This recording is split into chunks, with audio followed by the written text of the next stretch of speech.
today's review is going to be on the Eternals. Let's just go ahead and get into it.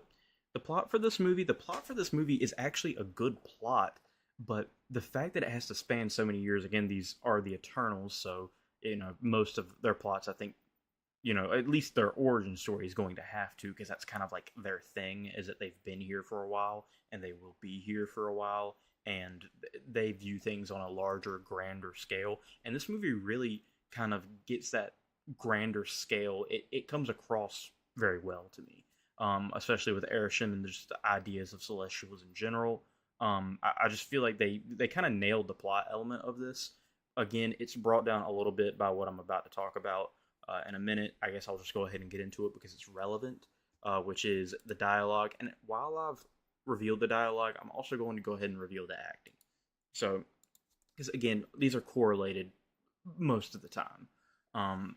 So the dialogue and acting in this movie, straight up, they go out of their way to get this big cast of good actors, of notable actors, and then because they're Eternals, they turn them into these robotic line delivery monsters, and it's just like, why'd you go out and get these actors that are capable of more, that we know are capable of more, and then you're going to show us them doing less? And it's not because they aren't trying. It's because that's what the role demands. The role demands that they be a little kind of emotionally numb, I think, at times. And they try and, at least with Cersei's character, they try and push through that a little bit. But the emotion in this movie, to me, it just never really hits, because when things are put on the grand scale that they have been in this movie, and then again you have them acting semi-emotionless, or at least less emotional than most characters would act in this scenario, it I don't know, to me it brings the movie down a lot. And then they also do what I like to call the Oppenheimer, which is the scene from Oppenheimer where they reference JFK, and it's like, oh, who is the senator that didn't vote? And it's like JFK, and it's like you're like trying to like let me know the time period and give me like a little like hint at what's going on. Very Barry Keoghan's character in this movie, Druig, he does that shit so frequently, and it's so annoying. It's like, you're just gonna let these humans fight each other? That's wrong. And again, they say a lot of the plot. They say a lot of that's wrong. And I feel like they did a lot with this movie as far as its plot and its visuals and its soundtrack, and that was let down by the meaning and the acting of the dialogue in the movie. Again, origin movie for the Eternals. So they've got to do a lot of explaining of how they got here and what's going on. But they don't. They spend a lot of the dialogue doing that, and it's pretty boring because the line deliveries are not that emotional, I guess is what I would say. So yeah, I feel like I've done enough rambling on about that. But I think that's this movie's like main problem. That and its pacing, I think, are a little weird. The pacing is weird because the movie being this long for their first movie, I understand why. They're trying to pack in the entire backstory. They wanted to build up like kind of this. I think Marvel had big plans for the Eternals, if I'm being honest. I think they wanted them to be like a semi Avengers adjacent team that was like, you could have these like halfway big movies without demanding that Avengers be in them. But yeah, I think unfortunately for them it failed. So let me just go ahead and get on to the cinematography here. 8-7, Chloe Zhao did a great job making impossibly large idea feel grounded and real. So props to her. I think she did a great job on this movie. I think it's probably the best thing about the movie, to be honest, is how it looks. Again, you go on Twitter and you see that people are still applauding the Mercari scene, where she's fighting as the best speedster fight scene in pretty much anything. Obviously, the Quicksilver scene in one of the X-Men movies, I forgot which one it was, might have been Days of Future Past. That's another great speedster scene. But as far as like action, as far as like actually fighting like against someone, they do a really good job in this movie. So yeah, that's what I got for the visuals. Again, I think making Arishem feel like cosmically large the way they did in this movie, and making Earth feel small compared to that, I feel like is a hard task to accomplish, and they did it. And I feel like that doesn't get taught enough about with this movie. And then we got the soundtrack. Soundtrack is a pretty good soundtrack. I like it. It's like almost like a battle theme. It's not like great, but it fits the Eternals as like a team.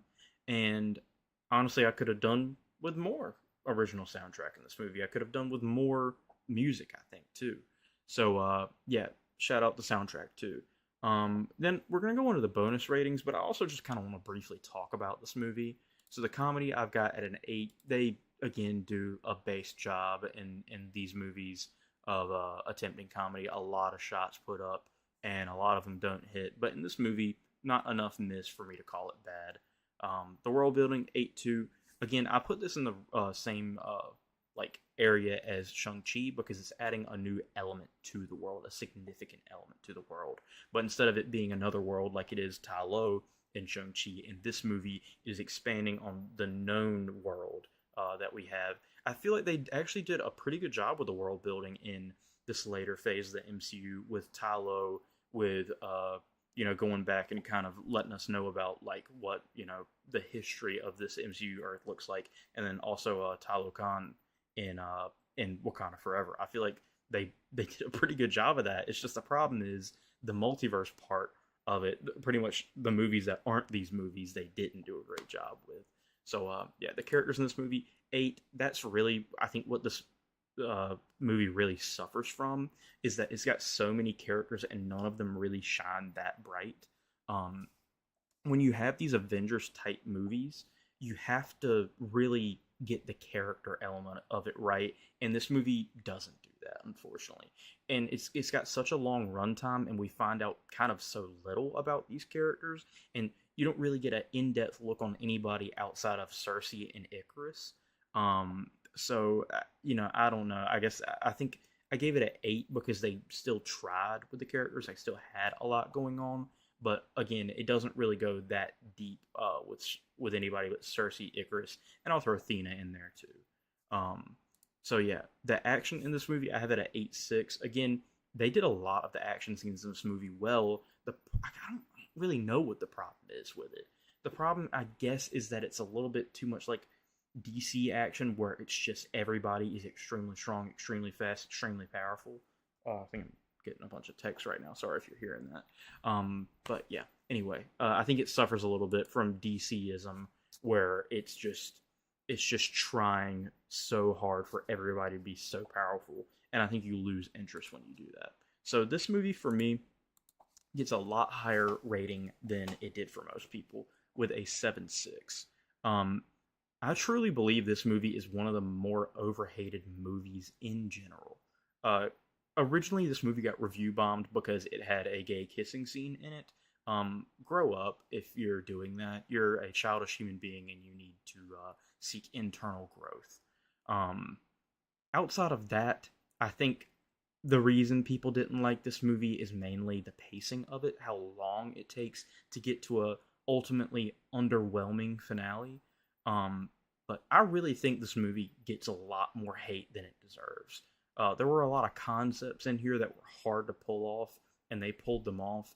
And I don't understand why it's so disliked. I don't get that at all. I understand that the Harry Styles element at the end of in trying to include him, and I mean, you want to talk about fan service, like Harry Styles, like that was just a huge mistake that I think they could have avoided that pretty easily by not.